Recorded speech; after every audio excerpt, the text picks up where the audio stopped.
شرک، برائی، بدعات، خرافات نہیں ہونی چاہیے۔ لیکن آج سارے غلط کام اور ساری گمراہیوں کی جو مرکز ہے وہ مسجدیں بنا رکھی ہیں۔ بدعتیں ساری کی ساری مسجدوں سے نکل رہی ہیں۔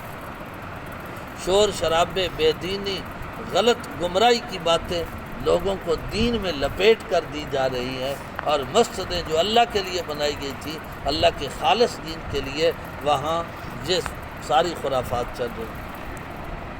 ان المساجد للہ، مسجدیں اللہ کے لیے ہیں۔ فلا تدعوا مع اللہ احدا، مسجدوں میں اللہ ہی کو پکارو۔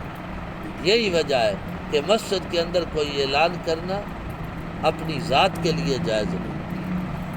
کوئی یہ نہیں کہہ سکتا میں غریب ہوں، میں بہت مقروض ہوں، میری مدد کرو۔ مسجد کے اندر اللہ کے سوا کسی اور کو پکارنا، کسی اور سے مانگنا جائز نہیں۔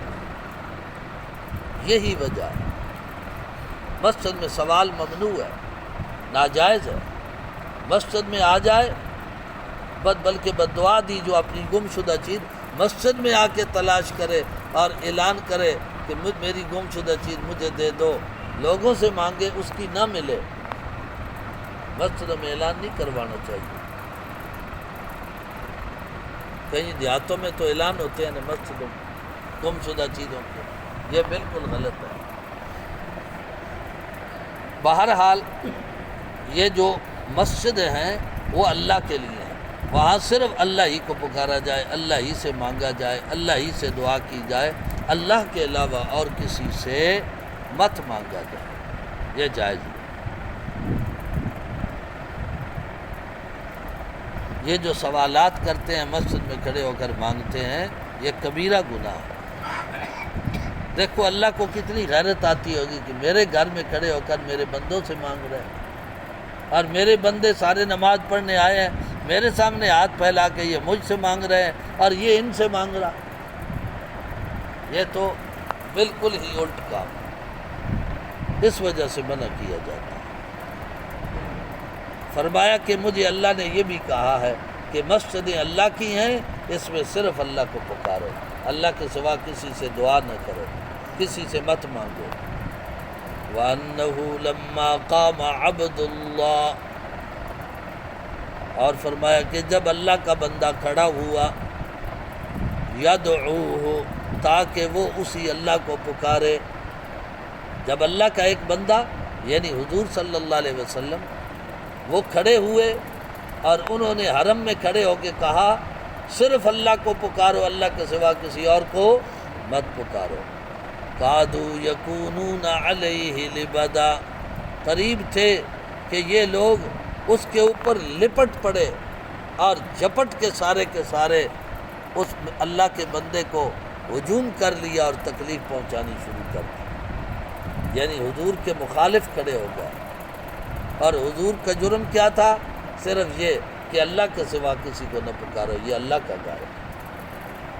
اللہ فرماتے جب اللہ کا بندہ اس کام کے لیے کھڑا ہوا تو یہ ظالم اس کے اوپر لپٹ پڑے اور ٹوٹ پڑے اور حضور کو تکلیف دینی شروع کر دی۔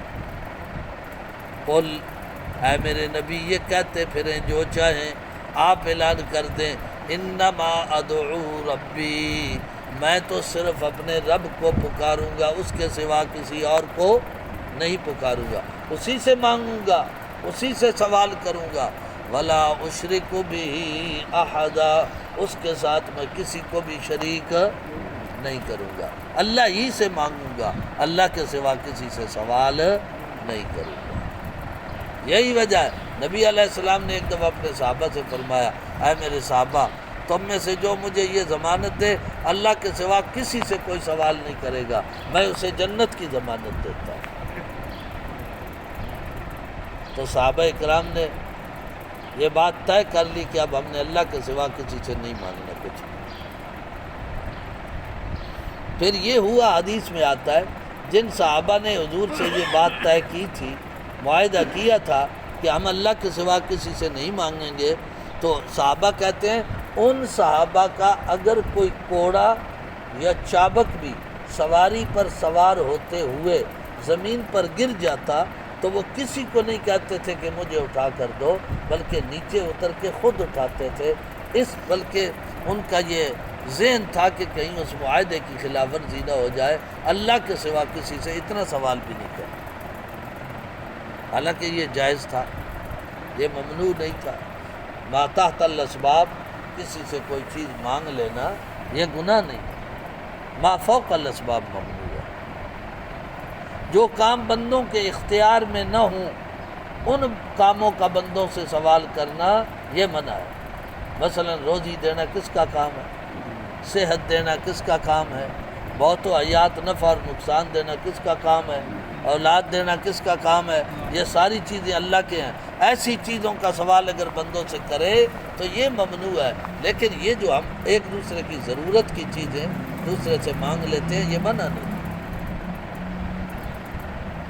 تو حضور نے فرمایا، اللہ نے فرمایا میرے نبی آپ یہ فرما دیں، انما ادعو ربی، بے شک میں اپنے رب کو پکارتا ہوں، اسی سے مانگتا ہوں، اسی سے دعا کرتا ہوں، اسی سے التجا کرتا ہوں، اپنے سارے سوال اسی کے سامنے رکھتا ہوں۔ ولا اشرک بہ احدا، اور میں اس کے ساتھ کسی کو شریک نہیں کرتا، یعنی میں دعا میں کسی کے ساتھ شریک، اللہ کے ساتھ کسی کو شریک نہیں کرتا، میں دعا صرف اللہ سے مانگتا ہوں۔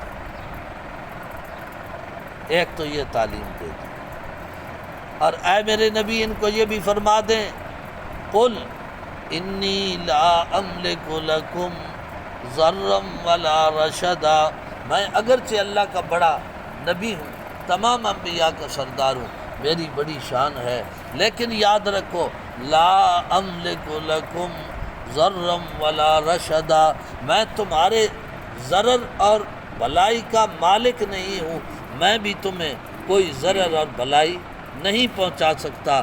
میرا عقیدہ یہ ہے کہ تمہیں بھی جو نفع اور نقصان پہنچے گا وہ اللہ کی طرف سے پہنچے گا، میرا اختیار کچھ نہیں،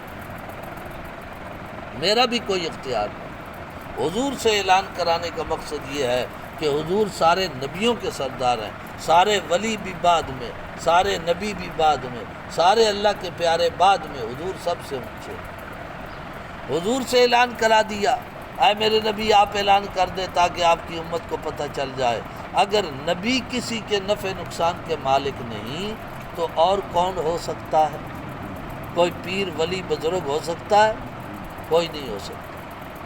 اب یہ سمجھنا کہ فلاں بزرگ یا فلاں ولی مجھے کوئی نفع پہنچا سکتا ہے یا نقصان پہنچا سکتا ہے، یہی شرک ہے، یہی شرک ہے۔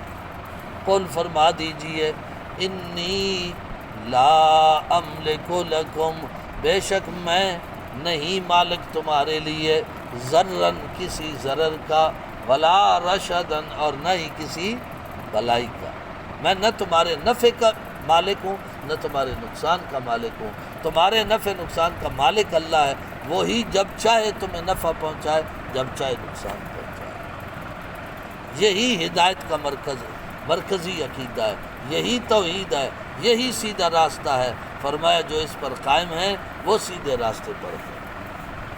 تو حضور سے توحید کا اعلان کروا دیا، آگے بھی حضور کے اعلان ہے، اس کا آگے بھی حصہ ہے، وہ اگلے درس میں آئے گا۔ اللہ ہم سب کو سمجھ دے، عمل کی توفیق عطا فرمائے۔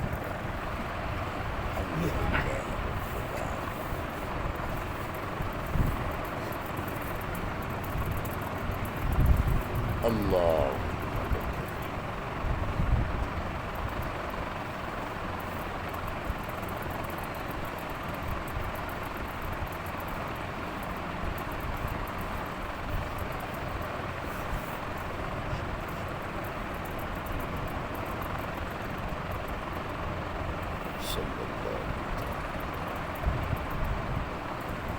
آمین۔